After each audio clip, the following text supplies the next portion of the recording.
తర్వాత మూడవది మిథున రాశి.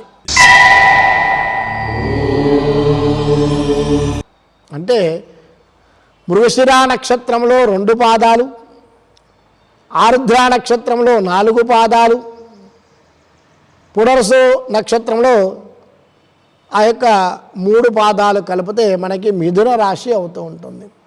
ఈ మిథున రాశి వారికి ఈ సంవత్సరం ఆదాయం 8, వ్యయం 11, రాజపూజ్యం 1, అవమానం 7.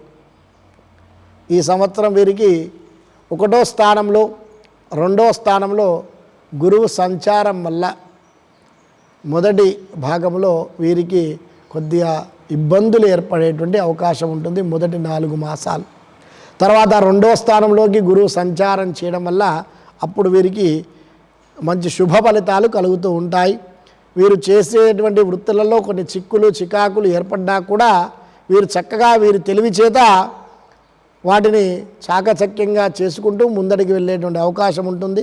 కొన్ని కష్టములు కలిగినా కూడా ఆ కష్టాలను ఇష్టాలుగా భావించి ఆ భగవంతుని తోడుగా వీరికి ముందడికి వెళ్ళేటువంటి అవకాశం ఉంటుంది. అలాగే ఈ సంవత్సరం వ్యాపారాలు కాంట్రాక్ట్ రంగాల వారికి రావాల్సినటువంటి ధనం ఏదైతే ఉంటుందో అది ఆలస్యంగా వచ్చేటువంటి అవకాశం ఉంది.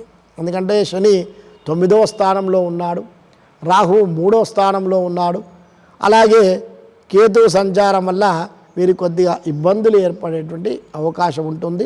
వచ్చేటువంటివన్నీ కూడా నిదానంగా వస్తూ ఉంటాయి. ఒక రకంగా చూసుకుంటే ఈ సంవత్సరం పోయిన సంవత్సరం కంటే మెరుగ్గానే ఉంది. చక్కటి భోగభాగ్యాలు కూడా అనుభవిస్తూ ఉంటారు. తీర్థయాత్రలు కూడా చక్కగా ఆచరిస్తూ ఉంటారు.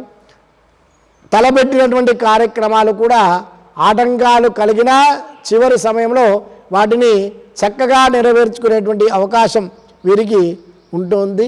విద్యార్థులు చక్కగా విద్య యందు శ్రద్ధ చక్కగా పెట్టి చదువును ఆటంకం లేకుండా చేసుకోవాలి. వీరు చక్కగా ఈ సంవత్సరం సుందరాకాండ పారాయణం కానివ్వండి, లేదంటే సరస్వతీ స్తోత్ర పారాయణం కానివ్వండి,